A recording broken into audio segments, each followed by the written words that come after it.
Ayan, nandiyan na naman ang ating Chris Pao. Ang baby loves natin. At saka ang lang. Grabe, ang saya ko na naman kanina at napanood ko na naman ang dalawang ito. Grabe naman. At talaga nag-uumapaw na naman ang kaligayahan. Ang aking puso. At nakita ko na naman ang aking Chris Pao. Ang aking Chris Pao. At makikita niya naman miss na miss nila ang isa't isa. Kasi mag-1 week din silang hindi nakita eh. Di ba umuwi ng Manila si Sir Paul? Tapos si Krista naman umuwi ng lola niya. At ayan nga, makikita ninyo, sobrang sweet nila. Talagang kitang-kita mo ang pagka-miss nila sa isa't isa. Grabe na naman ang paldo ni Sir Paul. Paldong-paldo na naman siya. Grabe na naman ang kiligan ng dalawa na to. Grabe na naman ang kilig na hatid sa ating mga Chris Pao natics. Grabe talagang tuwan-tuwa na naman ako kanina. Nang pinapanood ko sila at nang tinawag ni Sir Paul na si Baby Loves, abawgid. Grabe ang aking pagkapaldag. Grabe nga aking tuwa. Talagang hayagan na talaga ang pagmamahalan nila sa isa't isa. At talagang bagay sila magkatandem sa pagmimisyon. Tama yan ha. Para nasasanay si Chris na. Grabe medyo kinakabahan pa siya pero masasanay din yan. Siyempre kung laging sasama ng kanyang lamlang, masasanay yan.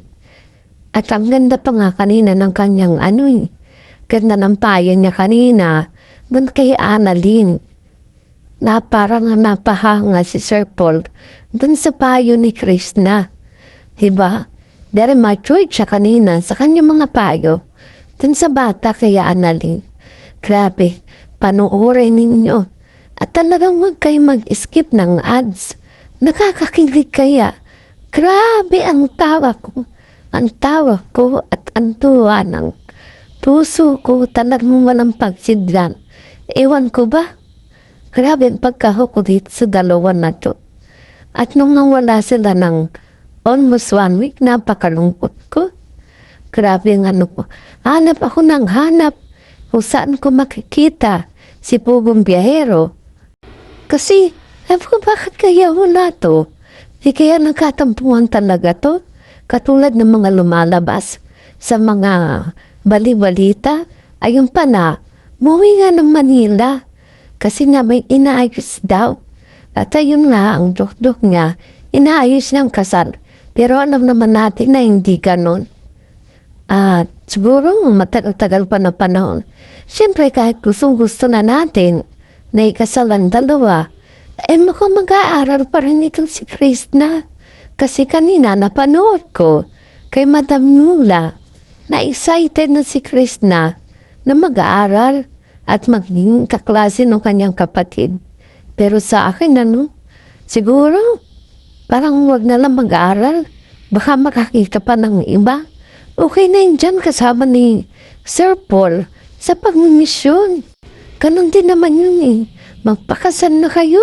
Sir Paul, huwag mo nang pakawalan yan. Ay, Chris na, huwag mo na rin pakawalan si Sir Paul. Naku, para kang tumama niyan sa Bukod sa mabait, maganda ng future mo. Naku, mag-isip-isip kang bata ka. Ay, marami na nagpapayo sa inyo na napakaswerte mo. At ikaw, ang napili at itinibok ng puso ni Sir Paul. O diba, ang galing talaga ng Diyos Ang galing yan talagang pumili para sa isang tao. Talagang binibigay niya yung the best. At talagang pagdating dyan sa tadhana, talagang hindi natin mag-question eh. Pag siya talagang nagbigay, talagang yun na yun. Talagang ibinigay ng tadhana. Ikaw nga ng kanta nila, ikaw ang aking tinadhana. At yun na nga, sila ang tinadhana sa isa't isa. Diba? grabe, manood na kayo. At sigurado mamaya, meron ding, malay mo mamaya, meron ding i-upload si Peking Koreana. Di natin na kasi kasali siya sa mission, di ba? Marami na naman tayong upload, susubaybayan at papanoorin.